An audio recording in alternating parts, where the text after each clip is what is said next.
ہے اور عجیب حال تھا۔ اس زمانے میں دودھ پلانے والیاں مکے میں آئی ہوئی تھیں اور بچوں کو لے کر نکل گئیں۔ اس قافلے میں قبیلہ بنو سعد بن بکر کی ایک عورت تھی جس کا نام حلیمہ تھا، وہ بھی آئیں۔ ہر ایک اللہ کے رسول کے گھر آتے، جب پتہ چلتا کہ یہ یتیم ہیں تو بچے کو لیے بغیر چلے جاتے، نہ جانے اجرت کہاں سے ملے، معاوضہ کہاں سے ملے۔ اتفاق دیکھیے، ہر ایک عورت کو بچہ ملا لیکن حضرت حلیمہ کی گود خالی رہی۔ حضرت حلیمہ نے اپنے شوہر سے کہا کہ اب بغیر بچے کے کیا جائیں، چلو کہ اسی یتیم کو لے لیں، تو آئی اور آنے کے بعد حضرت بی بی آمنہ سے کہا کہ میں اس بچے کو لے کر جاتی ہوں اور میں اس کی پرورش کروں گی۔ حضرت بی بی آمنہ نے کہا فکر نہ کرو، اس بچے کی پیدائش پر میں نے عجیب چیزیں دیکھی ہیں، اللہ خیر کے فیصلے کرے گا۔ بی بی آمنہ نے سرور کائنات محمد الرسول اللہ صلی اللہ علیہ وسلم کو حضرت دائی حلیمہ کی گود میں دیا۔ بظاہر ایک بچے کو دائی اپنی گود میں لے رہی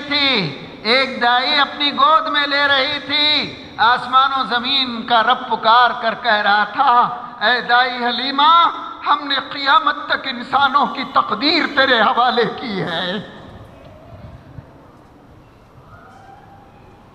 سرور کائنات صلی اللہ علیہ وسلم کی والدہ جو قبیلہ بنو زہرہ کی معزز خاتون تھی، جن کا نام بی بی آمنہ اور والد عبداللہ، اور حضور کی دایا کون تھی؟ شفا بنت اسود اللہ کے رسول کی دایا تھی۔ اور بچے کو لے کر کون گئیں؟ قبیلہ بنو سعد بن بکر کی اور حضرت دائی حلیمہ لے کر گئی۔ حضرت حلیمہ کے ہاں 4 سال تک اللہ کے رسول رہے۔ حضرت حلیمہ کہتی ہیں اس بچے کی برکت نے ہمارے گھر کا نقشہ بدل دیا۔ ہمارے جانوروں کے تھنوں میں دودھ نہیں تھا، لیکن جس دن سے محمد آئے لبالب دودھ سے ہمارے جانوروں کے تھن بھر گئے۔ یہاں تک کہ علاقے کے لوگ کہنے لگے کہ بھائی یہ حارث کی بکریاں جہاں چرتی ہیں وہاں لے جا کر اپنی بکریاں چراؤ۔ نبی کریم صلی اللہ علیہ وسلم کے تعلق سے لوگ کہنے لگے، حضرت حلیمہ کے شوہر کا نام حارث تھا، جاؤ وہاں لے آ کر بکریاں چراؤ۔ اللہ کے رسول کی عمر جب 4 سال کی ہوئی، اللہ کے رسول صلی اللہ علیہ وسلم اپنے بھائیوں کے ساتھ، رضائی بھائیوں کے ساتھ بکریاں چرا رہے تھے۔ اچانک 2 آدمی آئے، ایک نے دوسرے سے پوچھا ہوا کیا یہ وہی ہے؟ دوسرے نے کہا ہاں یہ وہی ہے۔ تو دونوں آگے بڑھے اور اللہ کے رسول کو زمین پر لٹا دیا، سینے کو چاک کیا، کوئی چیز نکالی، واپس پھینکا، پھر سینے کو برابر کر دیا۔ اس منظر کو دیکھ کر آپ کے دودھ بھائی چیخ لگاتے ہوئے ماں کو اطلاع دینے چلے گئے۔ حضرت دائی حلیمہ کو معلوم ہوا تو چیختی ہوئی آئیں، ہائے میرا بچہ، ہائے میرا بچہ۔ آ کر دیکھا تو اللہ کے رسول تو سلامت کھڑے ہوئے ہیں۔ پورا واقعہ حضور نے بیان کیا حضرت دائی حلیمہ کو۔ قرآن کہتا ہے أَلَمْ نَشْرَحْ لَكَ صَدْرَكَ، اے نبی کیا ہم نے آپ کے سینے کو چاک نہیں کیا؟ اللہ کے رسول کا سینہ 2 بار چاک ہوا، ایک بچپن میں، ایک معراج کو جانے سے پہلے۔ حضرت دائی حلیمہ بچے کو لے کر مکے آئی۔ مکے آ کر حضرت بی بی آمنہ کے حوالے کرتے ہوئے کہا مجھے ڈر لگ رہا ہے کہ بچے کو کوئی جن یا شیطان کا سایہ پکڑ لیا ہو۔ تو بی بی آمنہ نے کہا اس بچے کے ساتھ کچھ نہیں ہوگا، فکر نہ کرو۔ تو اللہ کے رسول واپس اپنی ماں کے پاس آئے۔ جب آپ کی عمر 5 سال کی ہوئی تو اپنی ماں کے ساتھ اللہ کے رسول مدینے کا سفر کیا۔ مدینہ آپ کا ننیال تھا۔ نبی کریم صلی اللہ علیہ وسلم نے 6 مہینے سے زیادہ مدینے میں قیام فرمایا۔ جب آپ کی عمر 6 سال کی ہوئی، نبی کریم صلی اللہ علیہ وسلم اپنی ماں اور آپ کے باپ کی لونڈی ام ایمن کے ساتھ ام ایمن کے ساتھ مدینے سے واپس مکے کی طرف آئیں، مدینے سے واپس مکے کی طرف چلیں۔ راستے میں ایک جگہ پڑتی ہے ابوا، اور جب ابوا میں پہنچے تو اچانک حضرت بی بی آمینہ کی طبیعت بگڑ گئی، حضرت بی بی آمینہ کی طبیعت بگڑ گئی۔ اللہ کے رسول کی گود میں ماں کا سر تھا، حسرت سے دیکھ رہی تھی بی بی آمینہ۔ یہ وہ بچہ تھا جو دنیا میں آنے سے پہلے جس کے باپ کا سایہ سر سے اٹھ چکا تھا، اور اب ماں تھی تو ماں حسرت سے دیکھ رہی تھی، اور دیکھتے ہی دیکھتے ننھے محمد کے گود میں ماں نے دم توڑ دیا، ماں نے دم توڑ دیا۔ اللہ کے رسول اور ام ایمن نے ماں کو دفنایا ابوا میں، اور جب چلنے لگے تو ام ایمن ہاتھ پکڑی ہوئی تھی، آپ نے ہاتھ چھڑایا، دوڑ کر گئے اور قبر سے چمٹ کر کہا، اے ماں آپ کہاں رہ گئے؟ چلو میرے ساتھ، چلو میرے ساتھ۔ اللہ تبارک و تعالی نے ماں کا سایہ بھی چھین لیا۔ آپ کے کفیل آپ کے دادا بنے عبد المطلب۔ جب آپ کی عمر 8 سال کی ہوئی، 8 سال 6 مہینے کی ہوئی، آپ کے دادا عبد المطلب بھی اس دنیا سے چل بسے۔ اب آپ کی کفالت آپ کے چچا ابو طالب نے کی، ابو طالب نے کی۔ حضرت ابو طالب دیکھ رہے تھے اور بہت زیادہ بھتیجے کو چاہتے تھے، بہت زیادہ بھتیجے کو چاہتے تھے۔ جب اللہ کے رسول کی عمر 11 سال 10 مہینے 8 دن کی ہوئی تو آپ اپنے چچا کے ساتھ پہلا تجارتی سفر سیریا کی طرف کیا۔ راستے میں ایک جگہ رکے تو ایک عیسائی عالم نے حضرت ابو طالب سے پوچھا، یہ بچہ کون ہے اور اس کو تم کہاں لے جا رہے ہو؟ تو ابو طالب نے کہا، یہ میرا بھتیجا ہے اور میں اس کو اپنی تجارت کے ساتھ سیریا کو لے کر جا رہا ہوں۔ اس راہب نے کہا کہ واپس لوٹ جاؤ، واپس لوٹ جاؤ، آگے کے علاقوں میں یہود بستے ہیں۔ میں تم سے کہتا ہوں اس بچے کے چہرے میں وہ ساری نشانیاں میں دیکھ رہا ہوں جو ہماری کتابوں میں آخری رسول کی بتائی گئی ہیں۔ ابو طالب اس کے کہنے پر سفر کے راستے سے واپس لے کر چلے آئے۔ اللہ کے رسول صلی اللہ علیہ وسلم کی عمر جب 15 کی ہوئی تو حرب فجار میں قریش کی طرف سے آپ نے حصہ لیا۔ جب آپ کی عمر 16 سال کی ہوئی، مدینے میں ایک ویلفیئر سوسائٹی بنائی گئی جس کا نام حلف الفضول تھا، حضور اس کے ممبر بنے۔ اللہ کے رسول کی عمر جب 19 سال کی ہوئی، آپ نے تجارت کا آغاز فرمایا۔ اللہ کے رسول کی عمر جب 20 سال کی ہوئی، بنفس نفیس آپ تجارت میں پوری دلچسپی دکھانے لگے۔ اللہ کے رسول کی عمر جب 21 سال کی ہوئی تو آپ کی تعریف پورے مکے میں پہنچ چکی تھی، لوگ آپ کو صادق اور امین کہتے تھے، لوگ آپ کو سچ بولنے والا اور امانت دار کہتے تھے۔ تو آپ کو مکے کی ایک مالدار خاتون نے بلایا، حضرت خدیجۃ الکبریٰ نے، اور کہا کہ میں نے آپ کی امانت کے چرچے سنے ہیں، آپ میرے مال کو لے جاؤ اور تجارت کرو اور منافع طے ہوگا، منافع طے ہوگا۔ تو اللہ کے رسول صلی اللہ علیہ وسلم نے رضامندی کا اظہار فرمایا۔ بحیثیت ورکنگ پارٹنر حضرت خدیجہ کے مال سے آپ نے تجارت فرمائی۔ یہ آپ کی عمر کا 21واں سال تھا۔ حضرت خدیجہ نے اپنے معتبر غلام میسرہ کو آپ کے حوالے کیا۔ جب اس سفر سے لوٹے تو حضرت خدیجہ نے میسرہ سے پوچھا، اس نوجوان کو تم نے کیسے پایا؟ تو انہوں نے کہا کہ مالکن یہ نوجوان بڑا عجیب ہے، دنیا کے تاجر مال کا عیب چھپا کر بیچتے ہیں اور محمد مال کا عیب بتا کر بیچتے ہیں۔ دنیا کے تاجر زبان کا لحاظ نہیں رکھتے اور محمد زبان کا پورا لحاظ رکھتے ہیں۔ دنیا کے تاجر امانتوں میں خیانت کرتے ہیں لیکن یہ امانتوں کے پاسدار ہیں، اور اس سے بڑھ کر بڑا تعجب ایک اور ہے۔ خدیجۃ الکبریٰ نے پوچھا اور کیا ہے؟ جب ہم قافلے میں چلتے ہیں، دھوپ تپتی ہے، لوگ جو ہے گرمی سے پریشان ہیں، میں نے دیکھا ایک بادل کا ٹکڑا اس نوجوان کو سایہ کر کے چلتا ہے، اس نوجوان کو سایہ کر کے چلتا ہے۔ 4 سال حضرت خدیجۃ الکبریٰ کے مال سے آپ نے تجارت فرمائی۔ جب آپ کی عمر 25 سال کی تھی تو حضرت خدیجہ نے اپنے نکاح کا پیغام بھیجا۔ حضرت خولہ آپ کے نکاح کا پیغام لے کر آئیں۔ اللہ کے رسول صلی اللہ علیہ وسلم نے قبول فرمایا، 200 درہم مہر مقرر ہوا، اور اس طرح حضرت خدیجہ آپ کے نکاح میں آئیں۔ اللہ کے رسول کی عمر جب 30 سال کی ہوئی، مکے میں 5 آدمی ایسے ملے جنہوں نے شرک چھوڑ دیا تھا، بت پرستی چھوڑ دی تھی، جو بتوں کا چڑھاوا نہیں کھاتے تھے۔ ان میں سے ایک جو ہے حضرت ورقہ بن نوفل بھی تھے، ورقہ بن نوفل بھی تھے۔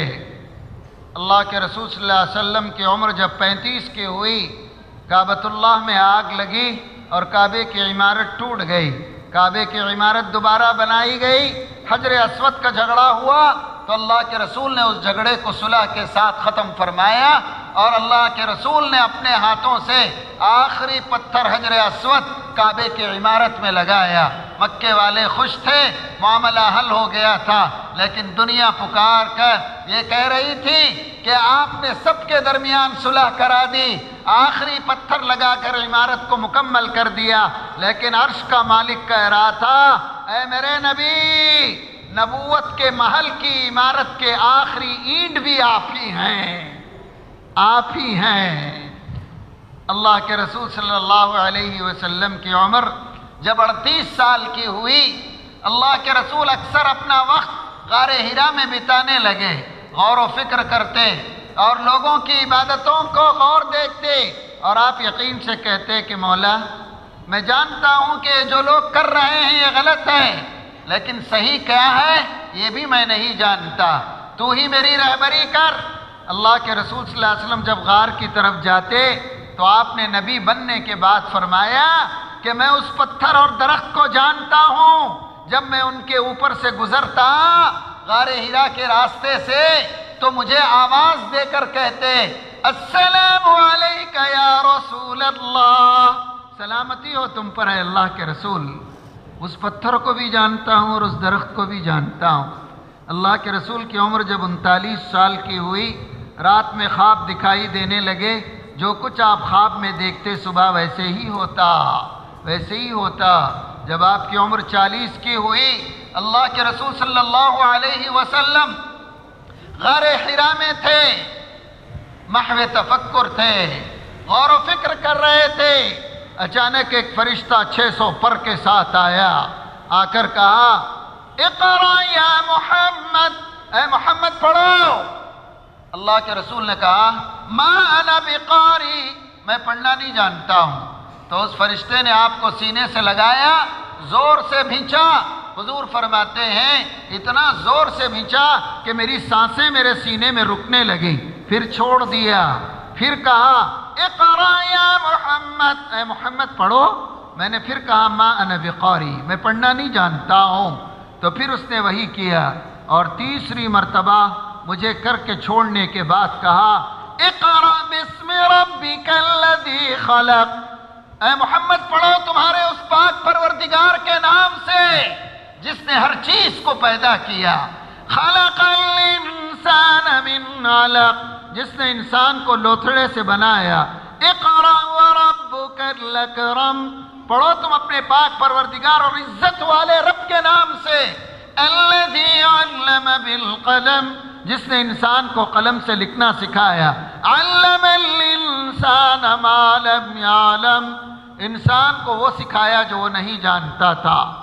اللہ کے رسول صلی اللہ علیہ وسلم پر ایک کیفیت طاری ہوئی، آپ سیدھے گھر آئے، حضرت خدیجہ سے فرمایا، دثرونی دثرونی، مجھے چادر اڑا دو، مجھے چادر اڑا دو۔ اللہ کے رسول کی طبیعت ذرا سنبھلی تو آپ نے اپنی بیوی کے سامنے سارا واقعہ بیان کیا کہ اچانک ایک ایسا شخص آیا جس کے بیان میں نہیں کر سکتا، اور اس نے یہ فرمایا، اور اس نے یہ فرمایا۔ حضرت خدیجہ الکبریٰ سے کہا کہ اے خدیجہ مجھے اپنی جان کا ڈر لگ رہا ہے۔ تو حضرت خدیجہ الکبریٰ نے کہا اے اللہ کے رسول، اللہ کی قسم اللہ آپ کو ضائع نہیں کرے گا۔ انت تحمل الکل وتکسب المعدوم وتعین علی نوائب الحق۔ فرمایا اے میرے شوہر، آپ غریبوں کے لیے کماتے ہیں، ناداروں کا بوجھ اٹھاتے ہیں، بیواؤں اور یتیموں کے ساتھ اچھا سلوک کرتے ہیں، لوگوں کو ان کا حق دلاتے ہیں۔ اللہ کی قسم اللہ آپ کو کبھی ضائع نہیں کرے گا، اللہ آپ کو کبھی ضائع نہیں کرے گا۔ آپ حضور کو لے کر اپنے چچیرے بھائی ورقہ بن نوفل کے پاس پہنچی۔ ورقہ بن نوفل توریت کے ماہر بن چکے تھے، اور انہوں نے جب یہ پوری کیفیت سنی تو اللہ کے رسول سے کہا اللہ کی قسم یہ وہی فرشتہ ہے جو موسیٰ اور عیسیٰ کے پاس آیا تھا۔ اے محمد، اللہ نے آپ کو رسول بنا دیا ہے۔ اگر یہ قوم تمہیں جھٹلائے گی، تمہیں ستائے گی، تمہیں تکلیفیں دے گی، اگر اس وقت میں زندہ رہوں میں ضرور تمہارا ساتھ دوں گا۔ لیکن چند ہی دنوں میں ان کا انتقال ہو گیا۔ عورتوں میں حضرت خدیجہ، جوانوں میں حضرت ابوبکر، بچوں میں حضرت علی، باہر سے آنے والوں میں ابو ذر غفاری، آزاد کردہ غلاموں میں زید بن حارثہ، اور غلاموں میں حضرت بلال حبشی۔ انہوں نے سب سے پہلے اسلام قبول کیا، سب سے پہلے اسلام قبول کیا۔ اللہ کے رسول فرماتے ہیں جس کے سامنے بھی میں نے اسلام کی دعوت رکھی وہ تھوڑی دیر کے لیے سوچا، مگر سوائے ابو بکر کے۔ جب میں نے ابو بکر سے کہا تو انہوں نے فوراً کہا اشہد ان لا الہ الا اللہ واشہد انک رسول اللہ۔ میں گواہی دیتا ہوں کہ اللہ کے سوا کوئی معبود نہیں، گواہی دیتا ہوں کہ یقیناً یقیناً یقیناً آپ اللہ کے رسول ہیں۔ 3 سال تک اللہ کے رسول صلی اللہ علیہ وسلم لوگوں کو چھپ کر اسلام کی دعوت دیتے رہے۔ 40 مسلمان ہو گئے۔ 40 مسلمانوں کی جماعت کو لے کر آپ کعبے کے پاس گئے اور مطاف میں کھڑے ہو کر توحید کا اعلان کیا۔ اس اعلان کے ساتھ ہی اہل مکہ آپ پر ٹوٹ پڑے۔ کسی نے ظلم کیا، کسی نے تانے کسے، کسی نے آپ پر بھپتیاں کسی، کسی نے صحابہ کو ستایا۔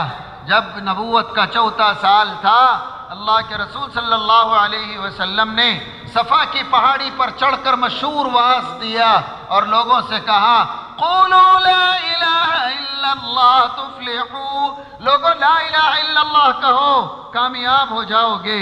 جب نبوت کا 5واں سال ہوا، ظلم سے تنگ آ کر صحابہ نے اجازت مانگی، اللہ کے رسول نے اجازت دی تو صحابہ حبشہ کی طرف ہجرت کیے۔ جب نبوت کا 6واں سال ہوا تو یہ 6واں سال حضرت حمزہ نے اسلام قبول کیا۔